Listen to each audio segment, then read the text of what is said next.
This program has been made possible in part through the generous support of the Hawaii Community Foundation, the Wallace Alexander Gerbode Foundation, and the Center for Labor Education and Research, University of Hawaii, West Oahu.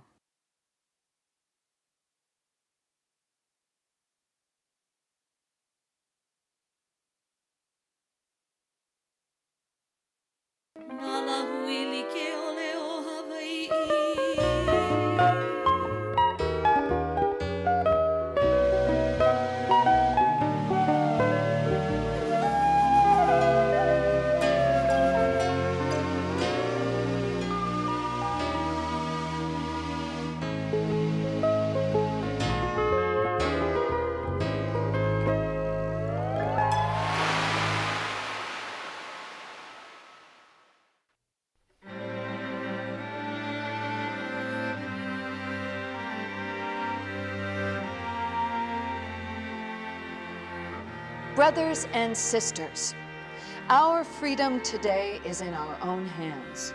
We must exercise it constantly. Our right to speak, to think for ourselves, and to join together in organizations of our own choosing, and to choose our own leaders, and to turn from office by our ballots those who have squandered our country's wealth, whose stale, unfulfilled promises still ring in our ears, and to support those who have helped and supported us in our struggle. Harriet Bouslog, Labor Day, 1954. An activist lawyer, often branded a radical, Harriet Bouslog was a true advocate and defender of American democratic values. Her remarkable career was devoted to creating a just and equitable world. She was born Harriet Anna Williams on October 21, 1912, to Charles and Ada Williams. Harriet comes from strong, middle American, progressive stock. And Harriet came out of Indiana with a strong progressive view. Her parents were educators and had an agrarian background as well. But I think a lot of the straightforward Midwestern values that she got from her parents had the seeds of a kind of radicalism, because there was a belief in decency and fairness and democracy. Her childhood passed in the happiness and security of rural Indiana. Though the family was far from wealthy, they were close-knit and loving. There were few hardships. As teachers, her parents placed a great emphasis on education and hard work. As soon as they were old enough, Harriet and her sister Margaret took part-time jobs to help with family expenses. I worked even when I was in high school. I worked for this guy who was a printer for the high school, and I worked for a minister. I learned typewriting and started to earn money by typing for students. Though these were the years of the Great Depression, Charles and Ada were determined to see their daughters receive a university education. In 1930, Harriet enrolled at Indiana University, majoring in her first love, literature. She had aspirations to be a writer and greatly admired the literary figures of her time who were known for their social conscience. Events surrounding the Spanish Civil War would later make an everlasting impression on her. And all the literary heroes of that era, people like Ernest Hemingway, were sympathetic to the cause of democracy in Spain. And when Spain fell to the fascists, people at that time really felt it as a heartbreaking, heart-wrenching, terrible tragedy that democracy was dying in Spain. And Harriet was exposed to all of these things. She talks about this as the beginning of her political consciousness. In 1932, Harriet switched her major from literature to law, deciding that a law degree would be good for making a living. She was the only woman in her law school class. Harriet received her law degree in June of 1936. On the same day, she married Charles Bouslog, an English teacher at the university. She had already passed the bar in the spring and was licensed to practice in Indiana. The young couple moved to Boston so Charles could pursue his doctorate at Harvard. Harriet worked to support them. I was the sole breadwinner when he was going for his PhD. I had to work like a dog to make enough money. I worked 3 jobs to get enough money to put him through Harvard. In the meantime, I was trying to study for the bar.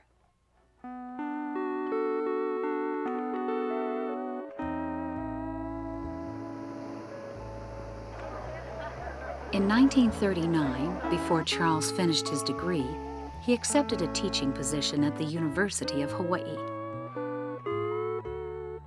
I came to Hawaii with a dream of paradise. I discovered Hawaii was a feudal society. 5 large corporations owned the sugar and pineapple plantations on all of the Hawaiian Islands, and they brought in workers from many countries, paying them the lowest wages, keeping each ethnic group apart at work and at home in order to control their lives. Known as the Big Five, Castle and Cook, C. Brewer, Alexander and Baldwin, Theo H. Davies, and American Factors, these large corporations had interlocking boards and not only controlled the economy, but had a major influence in all 3 branches of government. Seeing this huge gap between the powerful and the powerless, between the rich and the poor, transformed Harriet from a parlor liberal into a radical. Before she could take the bar exam in Hawaii, there was a 1-year residency requirement. She became a secretary for a law firm that served corporate interest. She was honest about her intention to pass the bar and open a practice to help the underprivileged.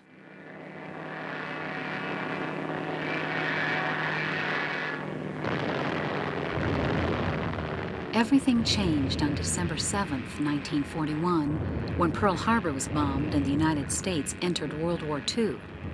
Just 16 days later, Harriet was licensed to practice law in the territory of Hawaii, but the islands were under martial law. The military took over the territorial government, including the judiciary, and there was virtually no legal work. Martial law meant that the Bill of Rights didn't apply in Hawaii. There was no habeas corpus in Hawaii. These are fundamental cornerstones of what it means to live in a democratic society, and with those gone, it's a very scary place. It means the military was running everything. Charles Bouslog volunteered for the Air Force and was sent to Southeast Asia. Harriet headed for Washington. She got a job as staff attorney for the National War Labor Board, and she was granted permission to practice before the Supreme Court. In the spring of 1944, she was hired to replace Harry Bridges, president of the International Longshore and Warehouse Union, as the lobbyist for the ILWU and the Committee for Maritime Unity. I met Harry Bridges when he came to Washington, D.C. to interview me for the job. Bridges took me to all the committee meetings where he spoke about higher wages and better job conditions. Harry Bridges was my mentor. When the war ended, the ILWU resumed its efforts to organize laborers in Hawaii. Led by Regional Director Jack Hall, the union convinced island workers to end ethnic discord and conduct a racially unified strike. The brutally fought 1946 sugar strike marked a turning point in union solidarity and resulted in the first successful multi-ethnic strike in the islands. In October of 1946, I received an urgent SOS from Harry Bridges and Jack Hall to return to the islands and defend 150 sugar strikers charged with criminal offenses. Harriet protested, saying she was not a trial lawyer, but Bridges convinced her, telling her she was smart, trustworthy, incapable of selling out, and most importantly, already had a license to practice law in Hawaii. A reluctant Harriet returned to Hawaii, and to her dismay, she discovered that Harry Bridges had promised the strikers that no one would go to jail. Those guys, they were scared to death of going to jail for 20 years. I was frightened to death because I wanted to be adequate, because I was a crusader and believed in my cause. In all of the years that we were constrained by Alien and Sedition Acts, by Unlawful Assembly Acts, no one ever dared to counter the power of the sugar planters who used them in order to bulldoze local workers into behaving very submissively. No one in the legal fraternity had ever dared to do this. Harriet had a tremendous capacity and a wonderful vision of what was right and what was wrong. Slavery was wrong. Living wages for working people was right. That really never changed. Meyer Simons, a San Francisco attorney and founding member of the socially progressive National Lawyers Guild, was hired to work with her. Like Harriet, he had to wait a year before he could take the bar and practice in Hawaii, so she was forced to handle the court appearances. I don't think there's any question Harriet couldn't have done what she did without Meyer doing what he did. Because I think, as he used to say, he did the nuts and bolts of the law practice to keep them going. In an effort to respond to the multitude of cases, Harriet pleaded for continuances. But the appointed territorial governor of Hawaii, Ingram Steinbach, instructed the Attorney General to push the cases to trial. One day, in order to make court appearances on 3 different islands, she chartered a plane. She asked me, "There's one more seat left, Jim. You want to take a ride?" I said, "Sure, I'd like to." So I hopped on. We came in on a small twin-engine airplane coming over Malaya Flats. It bounced around so much and rattled so much. I said, "Harriet, this plane is going to fall apart." She said, "Oh no, Jim, don't worry. The pilot also loves his life." And she was right there on the front lines. And she put herself out there in a period of time, just like some of the lawyers in Detroit and elsewhere when the CIO was organizing, who very selflessly put themselves out there and made it clear that they were throwing their lot in with the workers and with the working class that was fighting for justice. A decidedly unfriendly judiciary, often hostile to labor, shaped Harriet into a fearless litigator who worked tirelessly for her clients. 2 significant changes resulted from Harriet's legal challenges. Because of Harriet's persistence, juries more closely reflected Hawaii's diverse population. Secondly, Harriet's challenges brought a modification to the territory's Unlawful Riot and Assembly Act and to the conspiracy statute that made a striker less vulnerable to criminal charges. And if we didn't have Harriet Bouslog and Simons, probably a lot of us would have been in jail. You can imagine how local workers felt. For the first time, they felt that their complaints against sugar employers was in fact valid and that there were attorneys who were willing to represent them. In the end, Harriet made good Harry Bridges' promise to the workers. Not one striker went to jail. Harriet formed an official partnership with Meyer Simons. Their primary client was the ILWU. What made Harriet Bouslog and Meyer Simons a good team was that they both believed ultimately in the same ideals. I don't think it was always easy for them to work together because we're talking about extremely strong personalities here. In order to have the courage that it took to be a labor lawyer in Hawaii in that period, you had to be an iconoclast, an independent, a visionary. Meyer certainly shared the same commitments. He came out here to do the same things, but he was not the fiery battler that she was. She liked to be in the trenches.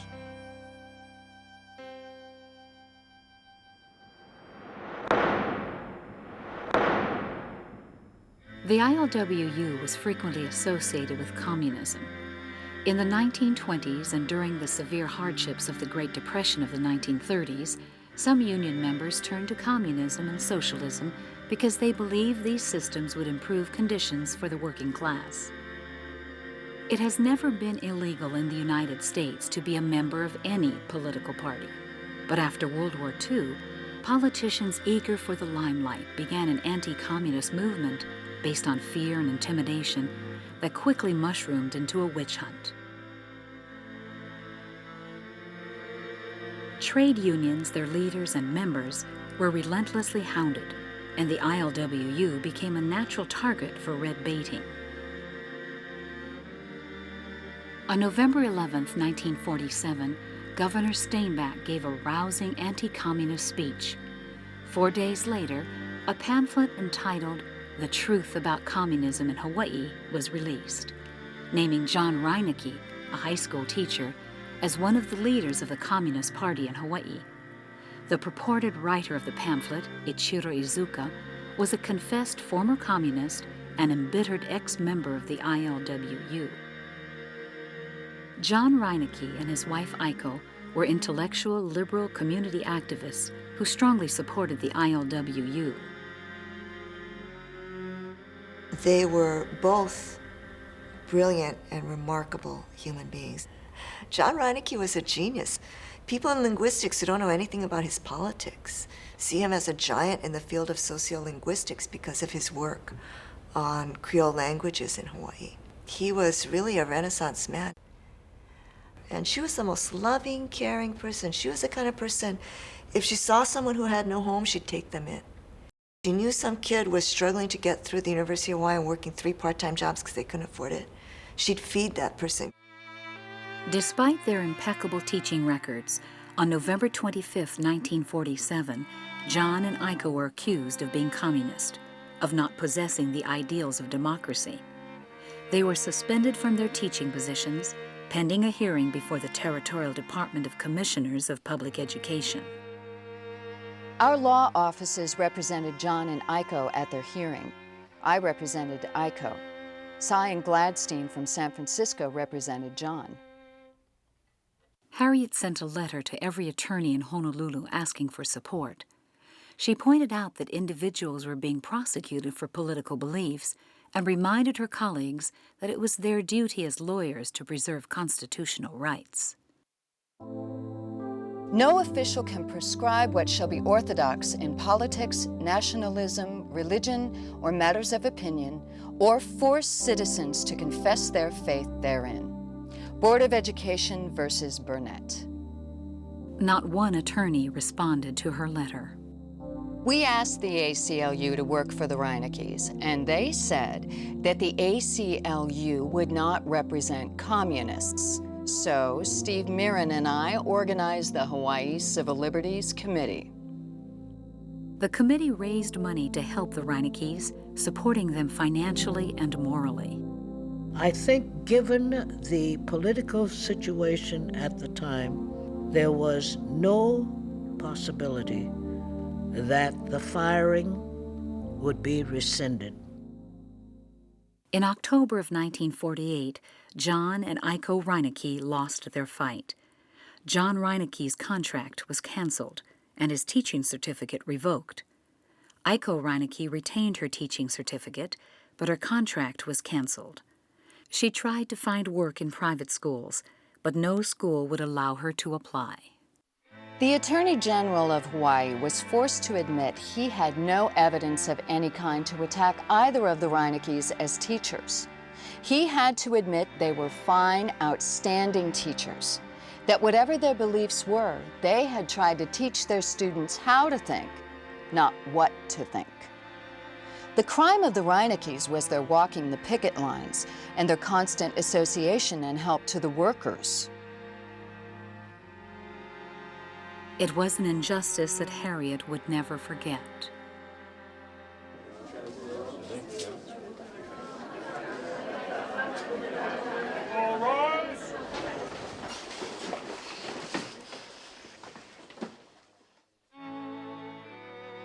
Harriet developed a dynamic courtroom presence. Harriet knew that because she was a woman, there were things she couldn't do. But Harriet also understood that because she was a woman, there are things she could do that no one else could. And she used her beauty, her presence, her sensuality, her sexuality, to achieve what she wanted to achieve. Harriet liked to, stroll into courtrooms and make a grand entrance and a great presence, and to talk in ways that made it very difficult for judges to criticize her or even get a word in edgewise. Once she arrived at a conclusion, she was like a bulldog. She worked very, very hard on how she wrote her briefs. And I felt, my God, there is so much clarity in what she had to say, so much compassion in what she had to say. She didn't wear a girdle. She's a good-looking girl and fast talker, and she never took a lot of nonsense from anybody. So she had the juries pretty well mesmerized. They loved her. She was something different, and the men were just biting their fingernails. They couldn't fight that. Didn't do them any good not to wear a girdle. Bouslog and Simons continued to represent the ILWU, but in these days before legal aid, they also represented a steady stream of poor and indigent clients. Harriet took the cases of battered wives, petty thieves, prostitutes, and Native Hawaiians asserting land claims. She also represented, free of charge, the Damon Tract Group in their long struggle against eviction. And Harriet was there. She was always there to represent those who felt they had no chance in this huge amorphous system which didn't even recognize them as human beings. And that was the strength of a Harriet Bouslog. In 1950, there were significant changes in Harriet's personal life. When my first husband came back from the war, we'd been separated for 5 years. We had nothing in common. He went back to Harvard to finish his doctorate. Then I got a letter from Charles in Cambridge saying that he wanted a divorce. By then, I was having a nice little affair with Steve. We went to Las Vegas and he was asking me to marry him. So we agreed to get a judge to marry us on the 22nd of November, 1950. And that was the start of a 48-year relationship, which was a wonderful relationship because Harriet was a free spirit, and I guess I was a free spirit too, so. Steve was the love of Harriet's life, but as much as it was the, romantic love of her life, it was a love and a respectful relationship where she loved Steve as much because Steve allowed Harriet to do what she had to do without imposing the burden of jealousy over her time, jealousy of the importance of her beliefs onto a, physical and emotional relationship with another person. And so it was the most important relationship of her life, there's no question about it. Steve Sawyer shared Harriet's liberal politics and often became actively involved in helping her professionally. Their shared compassion for the underdog led Harriet to one of the most dramatic cases of her career.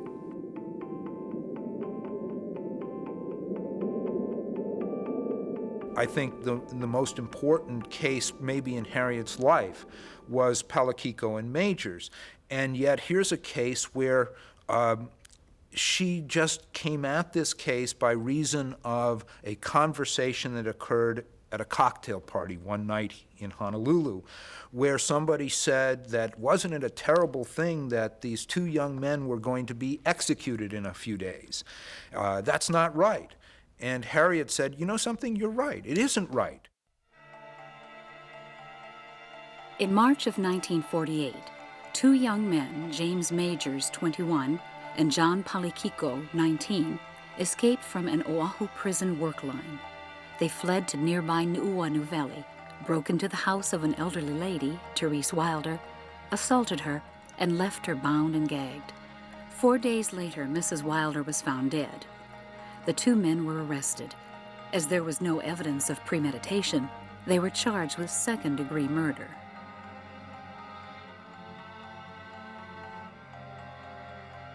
But Mayor Johnny Wilson, under pressure, replaced the acting prosecutor with a permanent public prosecutor, Charles M. Hite, a lawyer who happened to be a friend and neighbor of the victim.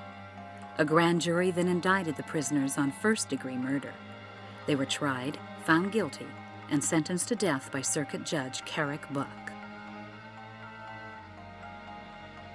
The crime and subsequent trial caused a storm of emotion and community conflict. The victim was an elderly white woman from a prominent island family. The perpetrators were two young, underprivileged Hawaiians. Many people felt that a double standard of justice was applied to non-whites and recalled a previous Honolulu case in which white murderers got preferential treatment. For the first time, there was a recognition that something was wrong in the treatment of poor people. That something that was wrong was a death penalty for killing a white woman. If you were to contrast that with the Massey case, which was the killing of a poor Hawaiian man by white people, and whose sole punishment was sitting in a governor's office for 1 hour, then leaving the state of Hawaii without having served any jail term, then you can understand why the Major Spalakiko case is so important. After more than 3 years of delays, the new governor, Orrin Long, gave notice that the execution would take place in 1 week. Harriet, Steve, and others worked quickly to gather petitions for clemency. Harriet wrote letters to the editor and went to see the governor. The ILWU, the Hawaiian community, and many church leaders opposed the death sentence. On the morning of the hanging, September 13, 1951, the prisoners received communion and were given final rites. A doctor injected them with a sedative. 15 minutes before the execution, a prison official rushed in to announce that the governor had granted a 1-week stay to allow him to study any new evidence. Letters poured into the governor's office. Dear Governor, I was certainly surprised to hear that you had let a pressure group of shyster lawyers and communists persuade you to postpone the hanging of the 2 convicts. Hanging is too good for them. H.A. Kaneohe. Governor, God gave life to human being and God takes life himself. Let them serve a life sentence and don't hang them. Whoever will hang the boys is just another murderer. Just a housewife. Molokai. I ask you on behalf of all unprotected women to go on with the hanging, which is too good for these killers. Torture, as they tortured, assaulted, and strangled their poor victim, a lone, aged woman. Mrs. D. Your Excellency, since the death penalty eliminates all consideration of rehabilitation, its only justification could be as a deterrent to others. Comparative homicide rates do not justify it on that basis. Sincerely, Stanley C. Dahlbeck, Lanikai. On September 19, 1951, the governor stated that no new evidence had materialized. He set the execution for September 22nd and left Hawaii without authorizing the lieutenant governor to take any action. In the week following the first day of execution, 16,000 people signed petitions asking for clemency. Helen Kanahele told me before the governor left Hawaii and let that stay run out, he had thrown the petitions in the wastebasket. At 7 p.m. on the eve of the execution, Harriet tried to secure a new trial for the prisoners, but the judge refused to rule on it and sent her to the Territorial Supreme Court. So I got Judge LeBaron out of bed and presented the petition to him at 10 p.m. The hearing began at midnight and lasted until 3 a.m. He gave me a stay of execution. The stay was rushed to the prison and got there at 5 a.m., just 3 hours before the scheduled execution. Harriet produced new evidence. Majors and Palekiko had been compelled to testify against themselves, a violation of the Fifth Amendment. There had been evidence of beating on Palekiko's face, and the men were questioned for long periods of time without benefit of counsel before they were charged with any crime. The Territorial Supreme Court ruled against a new trial. So Harriet was going to appeal to the Ninth Circuit Court, but in order to get a transcript, it was going to take $2,700. We had to raise that in order to get a transcript of Popper's appeal. So this group of 6 or 7 people, we collected $2,700 in pennies, nickels, dimes, and quarters. And the largest contribution was from Lucy Ward. She contributed $25. Without Steve, Harriet could not have achieved what she achieved. Without Steve, the Palekiko and Majors case would not have happened. Without Steve, who worked tirelessly, doing all of what we now refer to as the grunt work that had to be done. 2 years later, the Ninth Circuit Court of Appeals upheld the Territorial Supreme Court's ruling, and in April of 1954, the United States Supreme Court refused to hear an appeal. 6 years had passed since the crime had been committed.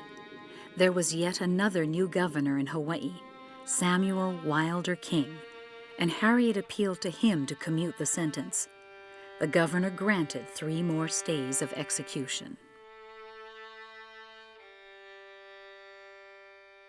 And my dad being part Hawaiian also, he was kind of torn because his middle name is Wilder, and the lady who died is a Wilder. And although we're not related, his name came from that family. Harriet came to see me and asked, what could they do to influence my father? I said, just leave him alone and wait. On Saturday, August 14, 1954, Governor King signed the order commuting the death sentences. 3 years later, due to community pressure, capital punishment was eliminated in the territory of Hawaii. As history and records, both in Hawaii and elsewhere show, it is only the poor, the non-white, the economically underprivileged who suffer the extreme penalty of death, not the well-to-do or the professional criminals. I think what we can say is that Harriet Bouslog had a lot to do with the abolition of the death penalty in the state. We are one of the very few states which at least have a civilized attitude towards human life. The most impressive characteristics about Harriet Bouslog are her dedication to her clients, her willingness at great personal sacrifice to utilize all of her intellect and all of her abilities to represent her clients. Because of her gender, her liberal politics, her clients, and her successful challenges to the status quo, Harriet was not a popular person with the power elite of Hawaii. There is a positively medieval attitude toward women lawyers on the part of judges and male attorneys. I have found the only way to cope with this prejudice is to ignore it and do the best job I can. And she was a formidable foe. And she'd give them more than what they bargained for. In fact, the Big Five, they used to see her. They'd look out from the various buildings on Merchant Street. They'd see her walking down the street, striding down, and she had a pretty good stride. They'd say, oh, there goes that Bouslog woman. She's going to cause us a lot of trouble. She was heading for the courts, you see. She was right most of the time, so she was successful. She was a good lawyer. She was personable. She worked hard. She was well prepared. The lawyer who is better prepared than the other guy usually wins. Perhaps one of the most remarkable things about Harriet was that she continued to work day after day within a social environment that was generally hostile. Always the target of disapproval in the press, Harriet remained undaunted in her pursuit of justice. Well, you clearly have to be committed to social change, and you have to be angry about the conditions that exist.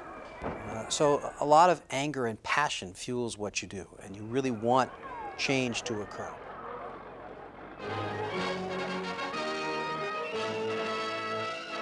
Inside the House office building, Amidst growing communist paranoia, the U.S. House Committee on Un-American Activities held hearings across the United States.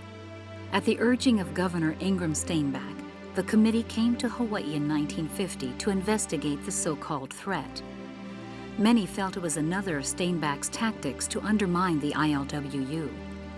Citing the Fifth Amendment, 39 witnesses refused to testify. Taking an aggressive stand for constitutional rights, Harriet defended them.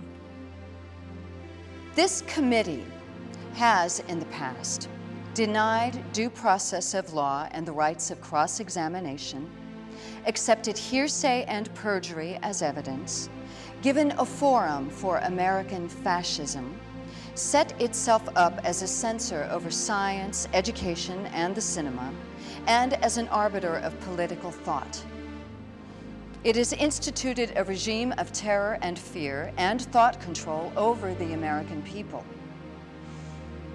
I have therefore advised my clients to refuse to answer questions on constitutional grounds for their own protection and for the protection of the constitutional rights of all. Only an investigating body, the committee could not hold trials. Instead, it charged all these witnesses with contempt of Congress. The reluctant 39 were later acquitted in federal court. But the hearings were only a preface to more serious accusations. In August of 1951, 7 defendants, who came to be called the Hawaii Seven, were arrested for violation of the Smith Act. This act forbade the teaching or advocacy of the violent overthrow of the United States government and was used as a means of criminal prosecution of alleged communists across America.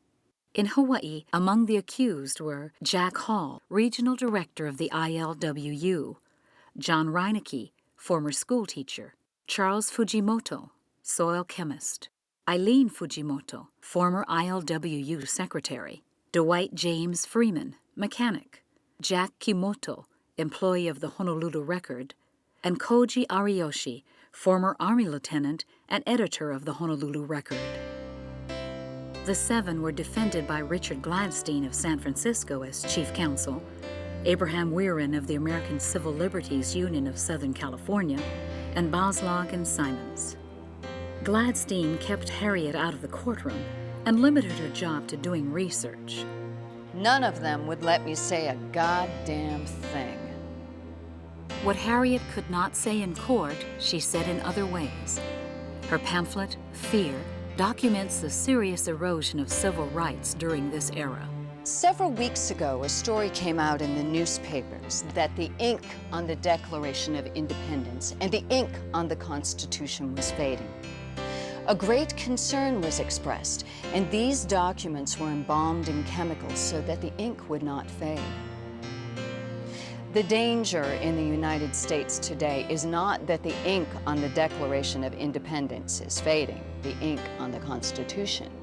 The danger is that officials of government are destroying the substance of these documents. Most other lawyers distance themselves from people who handled the kinds of cases and represented the kind of clients that Harriet did.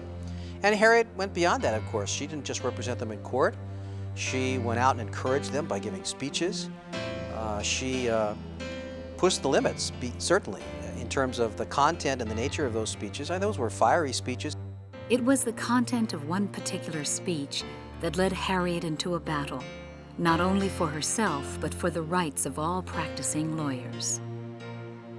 Jack Hall asked Harriet to explain the Smith Act trials to Union members. On the island of Hawaii, 180 miles from the federal court, she delivered a rousing speech. There is no such thing as a fair trial in a Smith Act case. All the rules of evidence are scrapped or the government can't make a case. They just make up rules as they go along. A reporter for the Hilo Tribune-Herald wrote a story about the event and included her words. 2 days later in Honolulu, Judge John Wigg, the presiding judge in the Smith Act trials, called her before the court and questioned her about her statements. I recall clearly that I did say there is no such thing as a fair trial in a Smith Act case.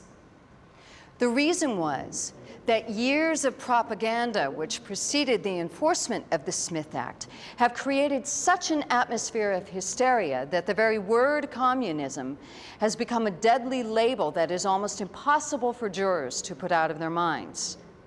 And may I say, Your Honor, that my remarks were directed primarily toward the conduct of the prosecution. And of course, more learned and prominent people than I have said much stronger things.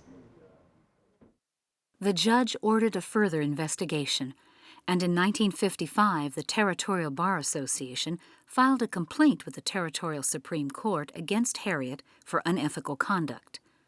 The court ruled against her, and on April 16, 1956, ordered that she be suspended from practice for a year.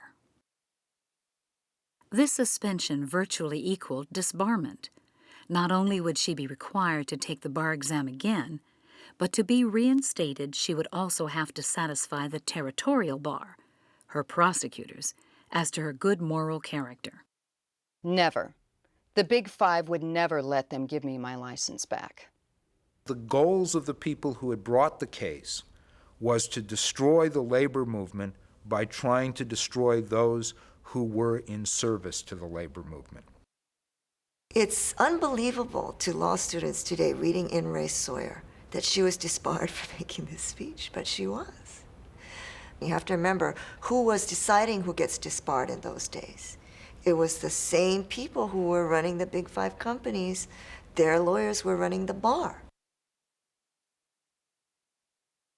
Meyer Simons and John McTiernan, a Los Angeles attorney, appealed Harriet's case to the Ninth Circuit Court.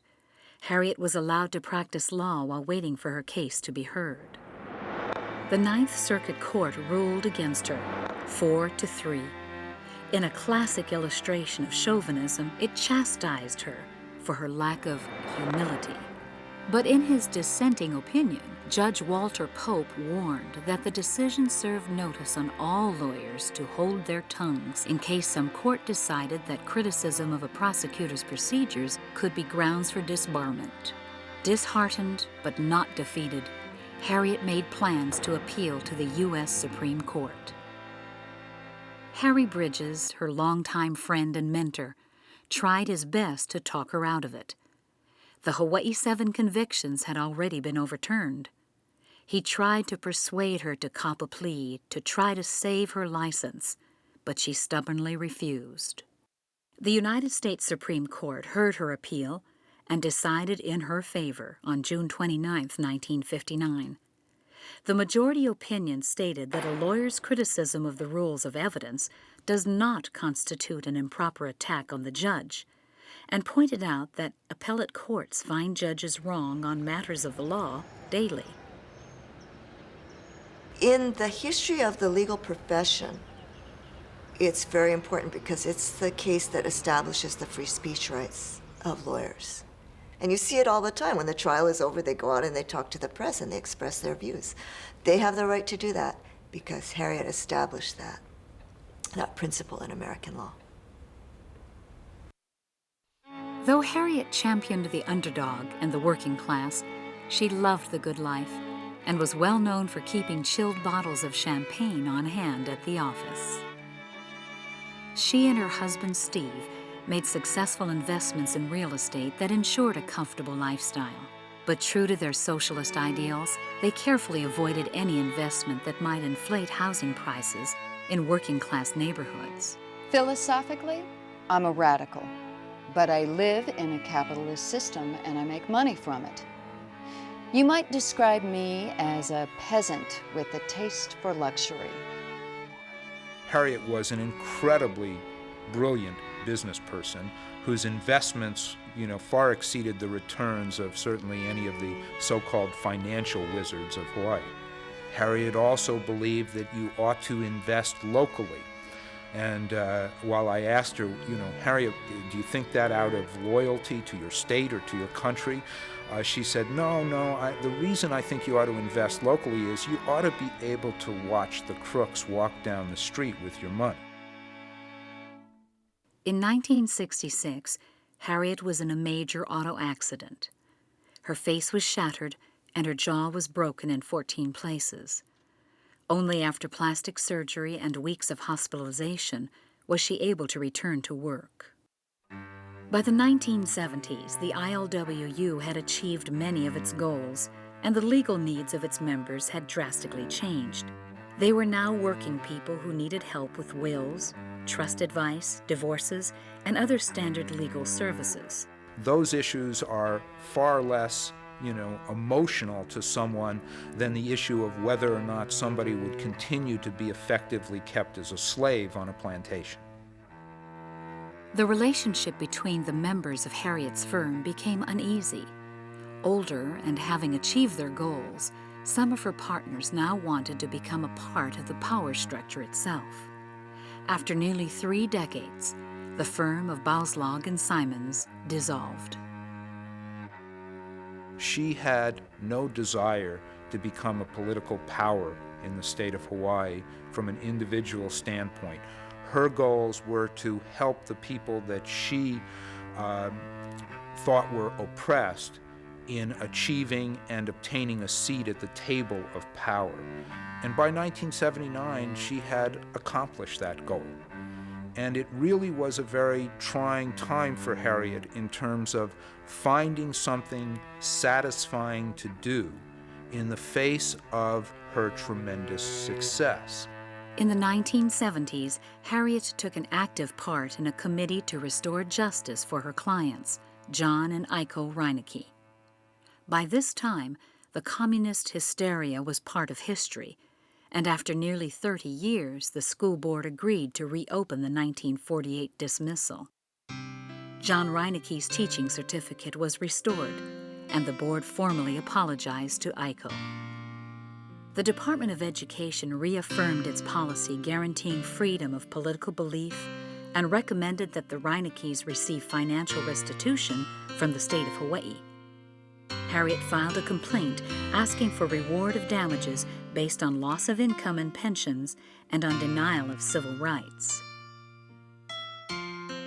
Harriet did a magnificent job for the Reineckes in arguing for that particular bill, and Harriet did not take a single penny from that particular settlement on behalf of the Reineckes. She did it because she truly believed that an injustice had been done against the Reineckes, as many of us believed at that particular time. As a negotiated settlement for the violation of their constitutional rights of freedom of political belief, Harriet had the satisfaction in 1978 of presenting a check to John and Aiko Reinecke for $250,000 from the state of Hawaii. It wasn't just a question of getting money by any means. It was a question of vindicating these people because of the integrity that they had, because of the fact that they were just a couple of the finest people that any of us ever met.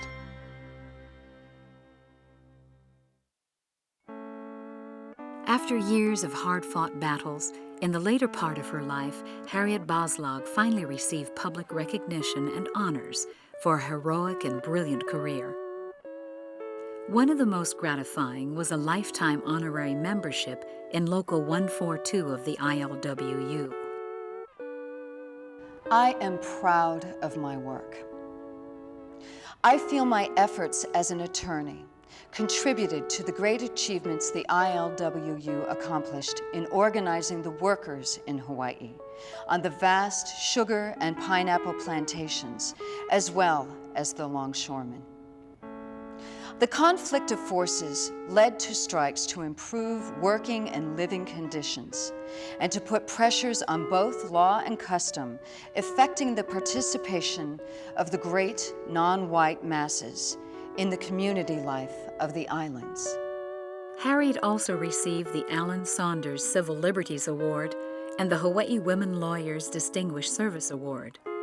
The Hawaii State Legislature adopted resolutions to recognize her as an outstanding attorney, and the city of Honolulu passed a resolution honoring her for her work to preserve constitutional rights. The Indiana University Law School made Harriet a fellow of its Academy of Distinguished Alumni. In 1980, Harriet suffered a second serious accident. She was struck by a car while crossing the street outside her law office in downtown Honolulu. At one time, she could not even speak and had to undergo a great deal of therapy. And that, the Harriet, however, of the old days of complete interest and love for people still remained after the automobile accidents. And it remained until her dying day. Unable to continue her law practice, she still found ways to help others. One of her last great contributions to Hawaii was the creation in 1987 of the Harriet Bouslog Labor Scholarship Fund. Each year, scholarships for the University of Hawaii are given to children of ILWU members. The awards are based on essays written by the candidates on the history of the ILWU. Harriet wanted to make sure that every generation remembered. I was very close to the longshoremen for a while. I remember a couple of times on Labor Day when the longshoremen were heartbroken because their children didn't have any feelings for the ILWU. And she wanted the children of Hawaii, especially grandchildren, children, great-grandchildren of those very brave, workers, to understand what their parents and grandparents had done, how hard they had fought, what they had suffered, and what they had accomplished. That was why it was so important to her. I think over 100, children that have had their education paid for, their tuition paid for by Harriet. Harriet passed away on April 18, 1998, at the age of 85.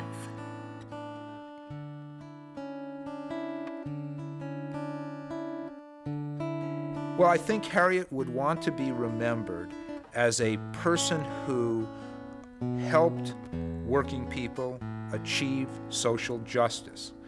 But I think that Harriet will be remembered by those who study history as one of a small group of people who completely changed the power structure of Hawaii. She represented the underprivileged. Now that always entitles you to a spot in the whole picture. Represented them successfully. This is a person who's very passionate, very dedicated, extremely bright, extremely capable. She was on the cutting edge and did things which people reinvented in the 60s and in the 70s. I think we need to say that Harriet Bouslog, despite all of the frailties to which we humans fall heir, still believed completely in what she was doing and never veered from that belief, which was that everybody has a right to justice and equity. There, at her farewell services, I said to the audience, Harriet, I believe you don't have to ride the airplanes. You have your own wings now, and you must be a true angel.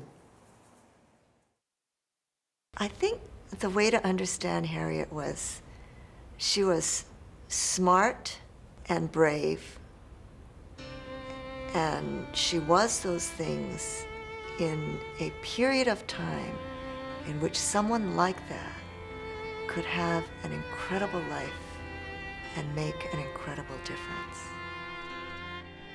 Harriet was a warm, compassionate person and very feminine. I miss her dearly.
This program has been made possible in part through the generous support of the Hawaii Community Foundation, the Wallace Alexander Gerbode Foundation, and the Center for Labor Education and Research, University of Hawaii, West Oahu. The word was that Maya Simons and Harriet Bouslog didn't get along together. Well, if you were to see a Maya Simons, very, very meticulous, almost to the point of being prim about how his desk was put together, and Harriet Bouslog, who had a desk piled high with papers, you could understand why the two of them were so different and why there might have been some conflict between the two. If Maya wanted a piece of paper and Harriet had to go through a whole pile of things on her desk, you can imagine how a very meticulous person who needed the ashtray exactly in this corner would react to the fact that Harriet had to go through piles of paper to file the document that he wanted. But Simons told me when I spoke to him about his relationship with Harriet, he said, "Do you know, that woman is brilliant. She thinks of all of the constitutional issues that never really struck me." And he said, "You know, I am basically a product of bankruptcy law. I don't have nearly the same view of constitutional law that Harriet had." And he said, "I am perfectly willing to handle all of the traffic cases. I am perfectly willing to keep prostitutes out of jail so that Harriet can make a contribution to constitutional law, and so that some of the very bad legislation that have been on the books for 100 or more years and which were enacted during the days of the monarchy with white advice can be wiped off the books." From that point of view, there was no doubt that Maya Simons was completely cognizant of the contributions that Harriet Bouslog made to advancing the civil liberties of all of us here in the state of Hawaii. Maya was no slouch himself. I remember the time that the Miranda decision came down, and I talked to him and I said, "Si, what do you think about the Miranda decision?" He said, "You know, it is extremely important, not only to those who have money, but it is important to those who are workers, who are arrested, just as it is important to a prostitute who might be arrested. So that Sy was not unaware of the incursions that were made on the civil liberties of a lot of people in the state of Hawaii, and therefore when the Miranda decision came down, he was absolutely for it, and he felt that it was merely an extension of some of the kinds of things that he and Harriet were trying to do for working people in their firm, Bouslog and Simons. Before 1946, there had been many strikes in Hawaii, and they had had horrible outcomes. Workers had been shot at, jailed, run out of town, literally run out of town. You're given a one-way ticket to leave and never come back. The plantations would do anything to prevent a viable labor movement in Hawaii. When the ILWUs started organizing, for the first time they were organizing on a multiracial basis. That is, rather than organizing Filipino workers separately, Japanese workers separately, Puerto Rican workers separately, they said we're going to be one union, everybody's going to be in it, and we will not tolerate any disparagement of any other racial group.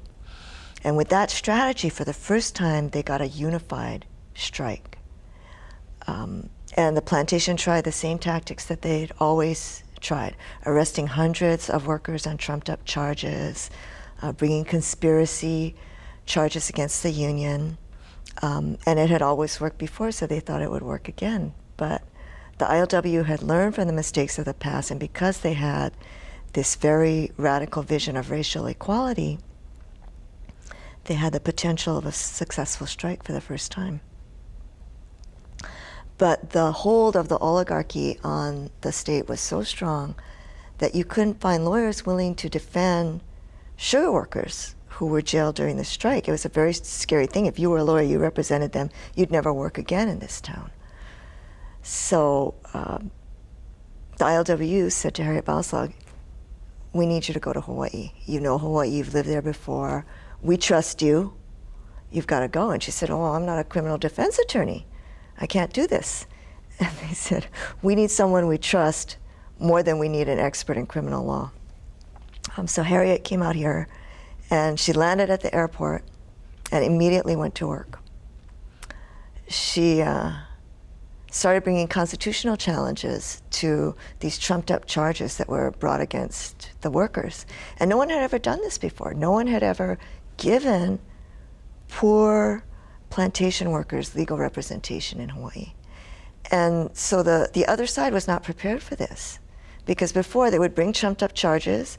The judges were judges that the sugar planters had handpicked. They picked who the judges would be.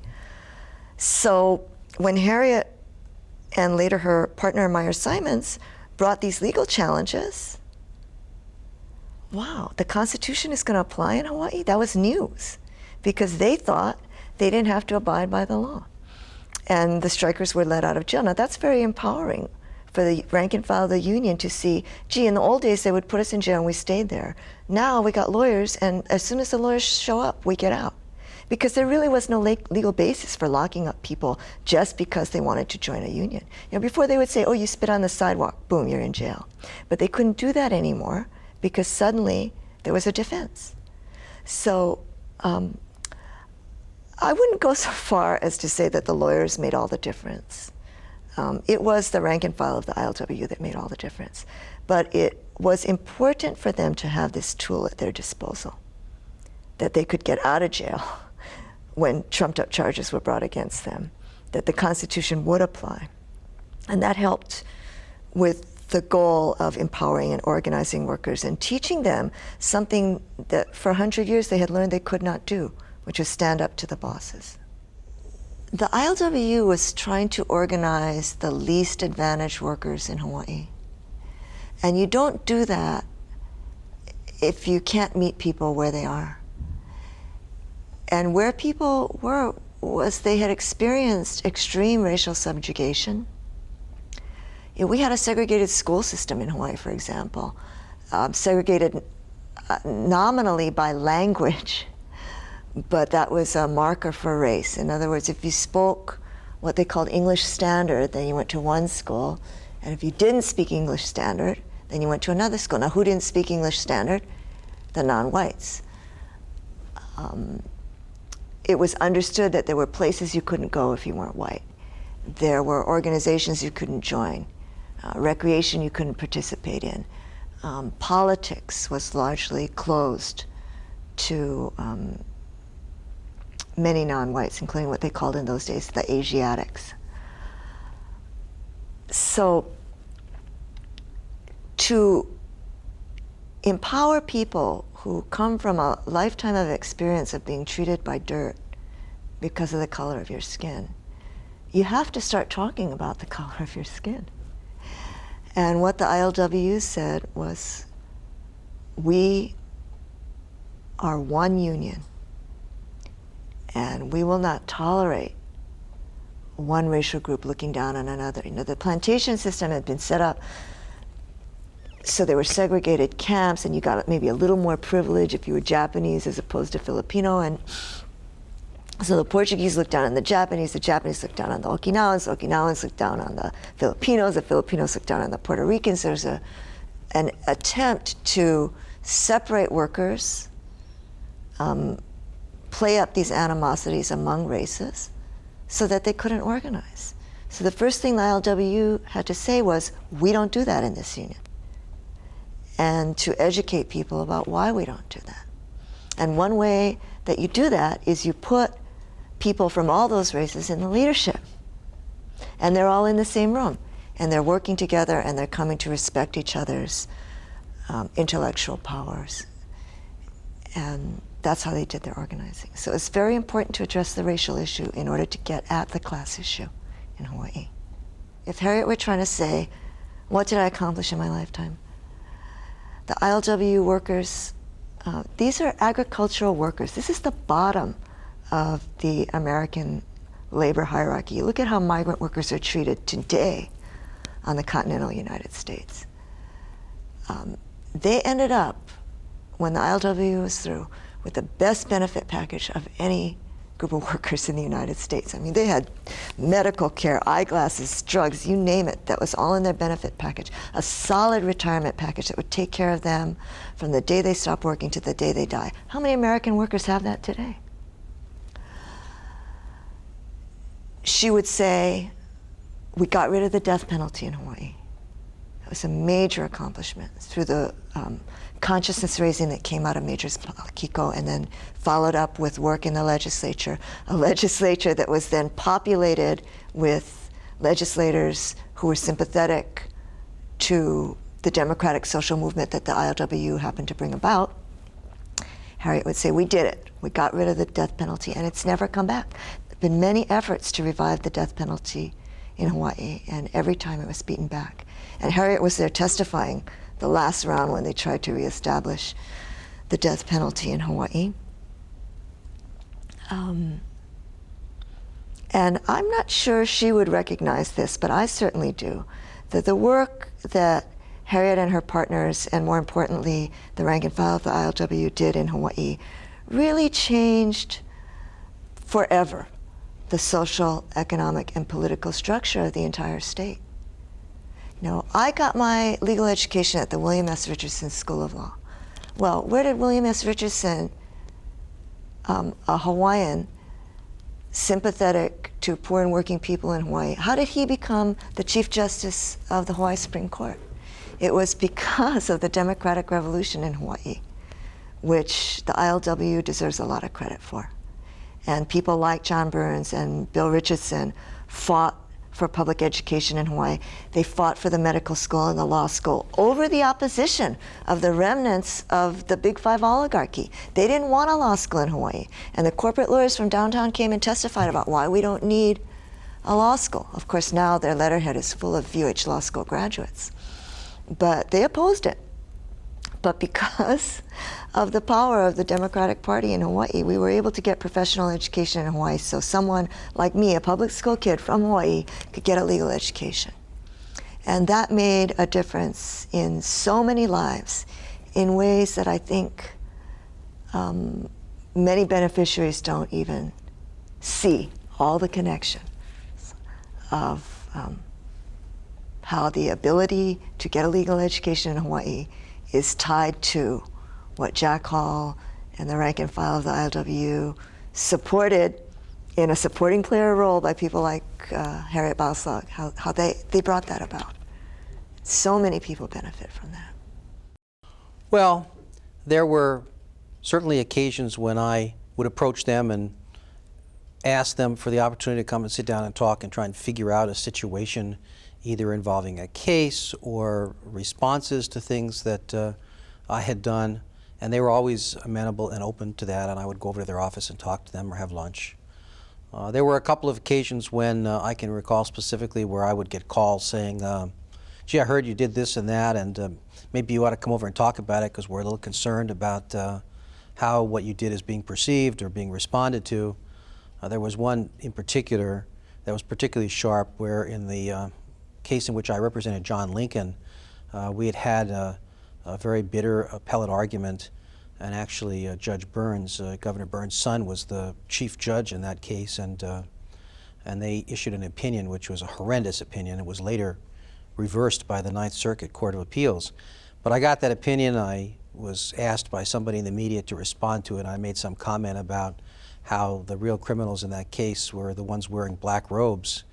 And that was reported, and the immediate response of that was that the Chief Justice referred my comments to the Disciplinary Council, and I got a call from Harriet, I can remember distinctly, saying, you know, I don't think that's even something I ever would have said. And maybe you better come over here. We got to talk about how you're going to respond to that, because I think you can anticipate a little bit of trouble. And those were the kinds of things that certainly made it much easier for me to deal with the pressures of being one of the very few people who was doing controversial cases, and to be able to continue to do it, and to know that there were always people there who would be supportive and would be appropriately critical and would help me learn from my own mistakes and my own indulgences. And I certainly counted Harriet as one of my main supporters during that period. Well, civil liberties law is one thing, because if you basically just file civil rights cases and you do it within the parameters, it's sort of acceptable. There's a little distinction between doing that between clients who are, you know, doing it for clients who are controversial, and doing it in a way that is perceived as advancing the interests of those clients, and therefore you're linked with your clients. That's a very different thing than practicing civil rights law. That's really being part of and supporting the advocacy of positions taken by your clients. And for most of us who come from that experience of the National Lawyers Guild, that's really why we practice law.